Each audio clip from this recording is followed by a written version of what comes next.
Hello, and welcome back to the superpilotish channel. My name's Graham Wilson, and I'm going to be talking about stuff today in my basement. You're probably looking at the title going, Three Mes? What is that? And, I didn't know exactly how to spell it. What it really should be is uh, I don't know how to spell that, but I figured if anyone's trying to Google search it, everyone sees meh in comments and it's easy to remember. So it's not necessarily meh, it's more of a I don't know how you spell I don't know how you spell that. Leave a comment, or something like that. Oh, leave a comment, subscribe, do whatever you want here. Welcome to the basement. So the three okay. So what is that? It's kind of been a little personal rule for me for a while when I was a flight instructor, and it can really apply to anything that has a little bit of risk to it. And but first, I'd like to do a little disclaimer here. When we talk about pilot decision making or any decision making, maybe you're driving a truck and you're making decisions.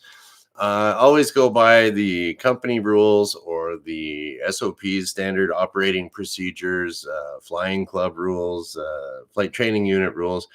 Those rules are probably put in place. 99% of them are in place because there was an accident by somebody who, with that particular airplane, that this rule needed to be implemented. So always go with what they say, your SOPs, your rules, whatever it is, wherever you're flying.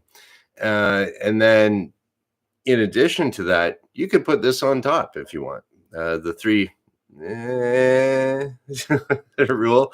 Okay, so that kind of started because when I started off as a chief flight instructor, I really didn't have a whole lot of supervision before I became a chief flight instructor. I was figuring a lot of it out on my own. I had a lot of help from different previous flight instructors, previous chief flight instructors. Brenda from Transport Canada, she was my principal investigator. She was really helpful. And so I kind of put some things together. Okay, when do you send a student solo? When are they ready? So you might think, yeah, they're ready to go under optimum conditions. So I was supervising some people, and I couldn't really articulate it, I guess. So the instructors that were thinking about sending their students solo, they would ask me, well, should I go? It seems like there's a bit of a crosswind. And then I'd sit there, a bit of a crosswind. Are they used to it? No. And then would be, he's been flying. He's been flying all day, waiting around all day. He's yawning. He's really tired. I don't know. And then another one might be he was the student was he was a little bit sick earlier this morning. He says he feels better, but he looks white as a ghost. Maybe not. So what it was we kind of figured it out that if you could get together like three then that's a no-go decision. And it was funny because like I was doing this and we were kind of deciding back and forth because I mean the as a chief flight instructor, I don't know the student as well as the primary instructor does. So we were kind of hashing it out and figuring it out. And then it came to the point where I would go, there's three good reasons why not. And then one of my instructors, Mimo, was his name, and he just kind of picked it up. He's like, I'm not sending him solo today. I'm like, why not? He says, there's three yes. I was like, oh, okay. Good enough reason to me. I mean, it's always it's my personal opinion. I've said it many times, is that canceling the flight is always the right decision. You can't make a bad decision about canceling a flight because no matter what, there's 100% guarantee that you're going to be on the ground and safe. And at the end of the day, that's what you want. So I love it when people cancel flights. It means they're thinking safely, and and as the former chief flight instructor, I don't have to do the paperwork on a wrecked airplane. So all right, so that's the origin of the three meh rule. All right, and if you think about it, it can apply to things not just in aviation, but it can apply to maybe you were in a car accident. So usually any type of investigation, and I've thought about it over the years that just about any accident or near miss or something that could some mishap that could have gone wrong, there's probably three little mehs in there that led up to it. So you just think about somebody that got in a car crash. It might have been me. I don't know. Actually, yeah. So I ended up when I was living in Sudbury, I had a long commute to go to a machine shop along the Trans Canada Highway. First thing in the morning, had to get there by 6, I think it was. So I'm leaving the house at 4 o'clock in the morning. It's dark. It was snowy. The snow plows hadn't quite been out, and I got to go on the Trans Canada with all the snow and everything. So my my three mehs that ended up putting me in the ditch was I was okay, and surprisingly, the car wasn't damaged. It was all packed up with snow in the engine and everything. Yeah. So what happened was it was like, okay, let's think about the three minutes of me going into the ditch. I was like, oh man, oh the roads are bad, and I got to go for an hour on the Trans Canada. Bad roads. I know it's bad. And then it's like, well, it's very first thing in the morning. I'm leaving the house at 4 or whatever. I might be a little tired still, a little fatigued. And then, well, okay, well, I mean, the tires on the car they're not actually snow tires, but they did just pass the safety. It should be okay. And one thing, the speed limit was 100 kilometers an hour getting out of Sudbury, and I just kind of hit a little bump over an overpass, and the back end just went out, and I spun around a few times right into the ditch.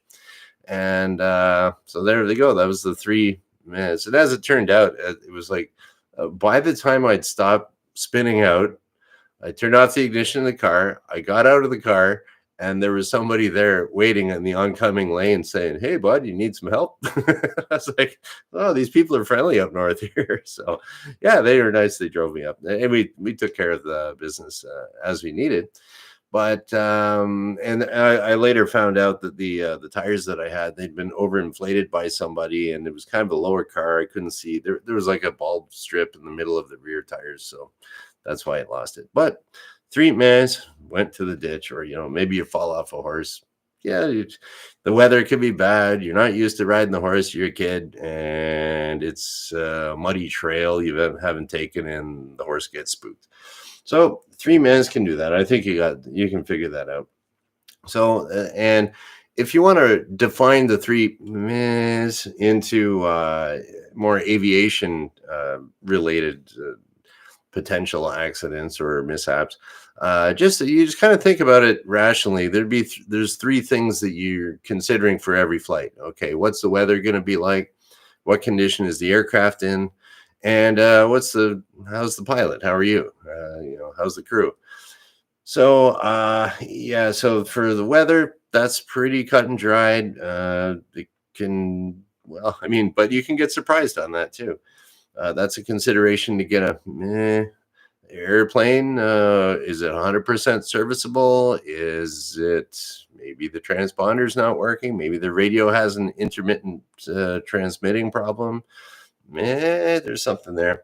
And then for yourself, I just wanted to go over it's a pretty common thing that everyone knows it in aviation, but I'm going to drill it into your head too. So I'm going to bring out a white cardboard here.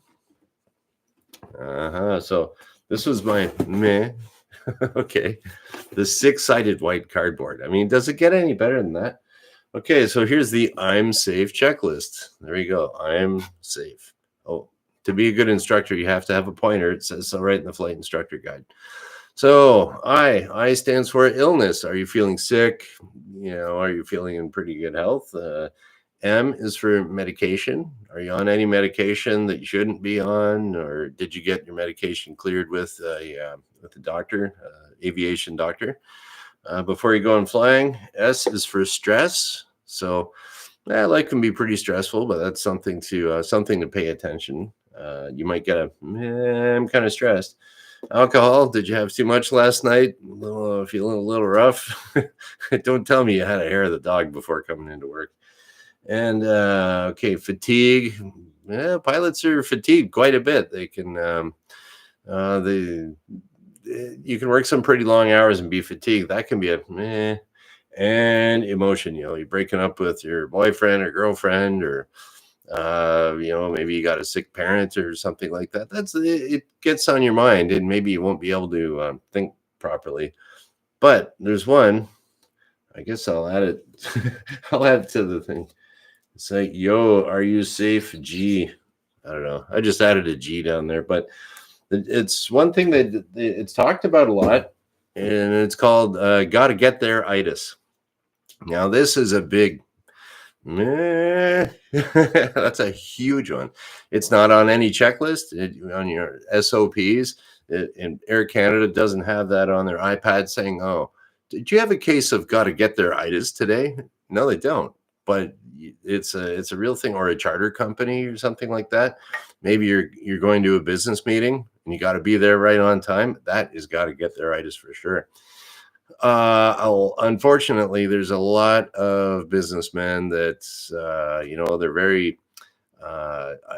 I've met some, and they're very very driven, very goal oriented. I have to get to that meeting. I got to do this, and that's why they become so successful. But you have to kind of step back a little bit from that go go go kind of attitude when you're taking a flight, because the gotta get there itis is a huge and you'll start playing little mind games with yourself, and you'll say, well, the weather's not that bad. Well, I flew in weather like that before. Well, I know this is wrong with the airplane, but it's been running pretty smooth.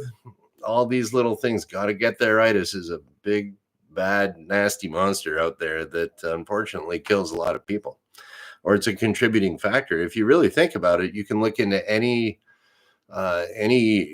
crash investigation, and I can guarantee you're going to find three mehs in there that if one of those got knocked out, maybe the pilot wouldn't have gone.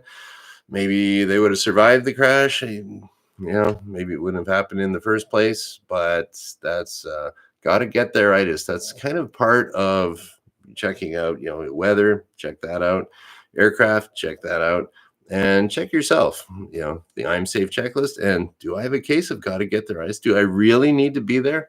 So I think I've talked about that enough.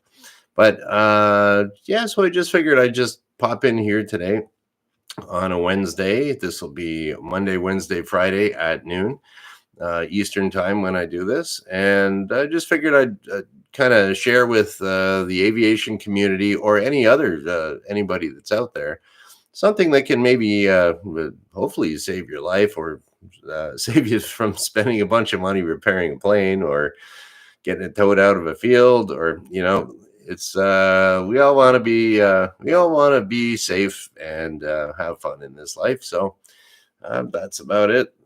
Don't forget, you got to get there itis. That's a monster. And I don't see a whole lot going on here other than Mona Moore is over here in the chat. And thanks for coming by. Oh, there we go. Mona Moore would rather be safely on the ground drinking a beer after work. Good point. Me too. Okay, that's about it for today. And we'll shut her down. And thanks for watching. Bye. Oh, bye.